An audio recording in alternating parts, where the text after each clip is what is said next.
Yesterday morning, the group of armoured cars left Negoslavski once more in an attempt to meet the EC relief trucks. No more federal troops will be freed from the blockaded barracks in Zagreb unless the relief convoy gets through to Vukovar from here. As we waited, rumours spread of fighting in the immediate area. These soldiers said the Croats were trying to provoke the Federal Army into firing. And shortly after these pictures were taken, 5 grenades were fired by Croats into the area. We were taken up to the last village held by Federal forces. A Federal Army interpreter was waiting to meet the convoy when the fighting erupted. We came here, and this was quite dangerous this morning. It's better for you that you came later, because we were witnesses of the fire from the other side, both from tanks, their tanks, which used to be ours, and 2 of them are destroyed, as you have seen. And now we are waiting. Our idea is to stop the firing from both sides and to let the convoy go. That's our wish. By late Sunday afternoon, most of the shelling had died away. Federal Army officers who would be searching the convoy said it was now only a few miles off. Finally, with barely 1 hour's light left, the convoy appeared. In charge of it, Michel Robert, a French EC observer. Federal officers here wanted the medical supplies at the front of the convoy to split off and the food to follow on later. But after 5 days, Michel Robert's firmly in charge. No, he said, we go into Vukovar as one convoy or we don't go at all. One of his team explained the situation. JNA searched our convoy and there was no arms whatsoever. There was some discussion about some petrol, which could be used for military use also, so we left that behind. And it was a very friendly, thorough search, and there were no problems. After some time, the Federal Army agreed, after liaison with Defense Ministry officials, and with that, the EC convoy finally entered the outskirts of bombed-out Vukovar. We were the only reporting team able to witness its passage towards the Federal Army barracks, and from there into a rapidly assembled dormitory guarded by Federal soldiers, with orders to shoot on sight anyone outside after dark. All night, intermittent shelling and machine gun fire continued. This morning, yet more talks between Commander Lukic, who runs the Federal Army barracks in Vukovar, and Robert Michel, in charge of the EC observers.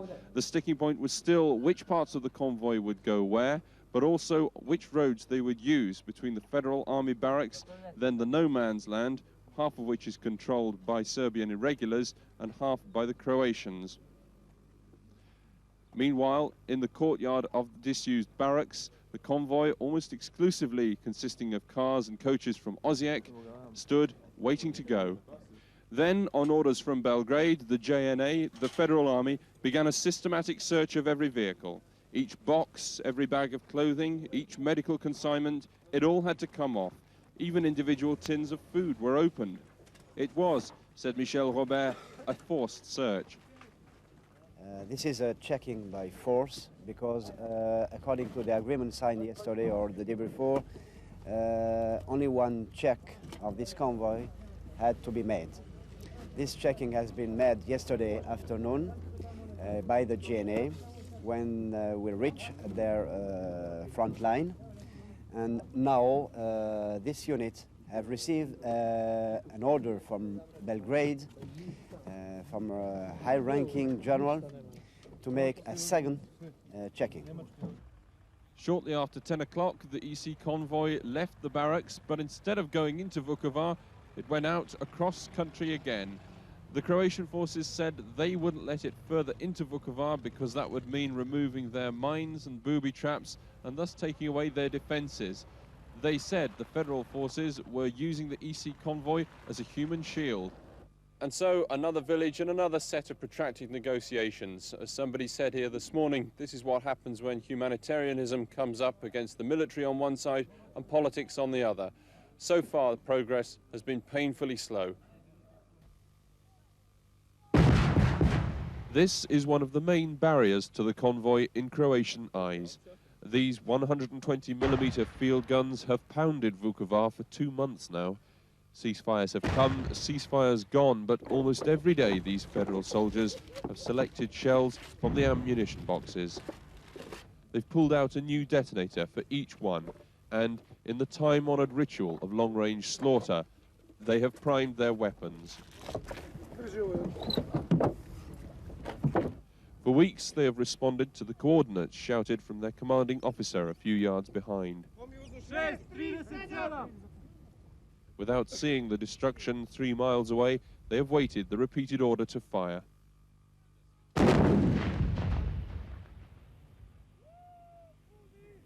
That euphoria is perhaps short-lived. Most of the soldiers here know that only politicians can soothe Croatia's agony in any lasting way, though many still do believe in Yugoslavia and in one federal army. We are trying to save Yugoslavia. The army is made only for that, to save Yugoslavia from inside enemies or from outside enemies. This time it's inside enemy.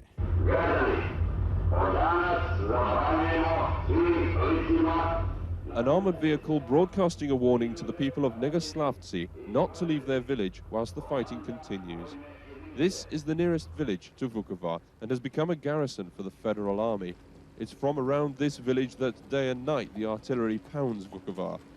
Local farmers welcome the soldiers, saying the roar of the guns is the sound of liberation. Every day we were there, at least 2 grenades landed in Negoslavci, proof that whoever fired first, the Federal Army was being attacked. In this house, a mother, daughter and her boyfriend were having lunch when a grenade smashed into the home. Shrapnel peppered the wall. And it also peppered the body of the boyfriend, who we found on the operating table of the nearby field hospital, the surgeon delicately picking out shrapnel fragments, whilst others awaited urgent attention. All of them are not vital. I mean, they will survive, but they have to be transported back to Belgrade and be operated on. They were lucky. We spent not more than half an hour in this place, and in that short time, our tank commander was wheeled in, his face contorted with the shattering pain of a heart attack. He'd suffered a seizure when told that his unit had taken heavy losses in Vukovar. Another young soldier arrived with hideous wounds on his legs and abdomen.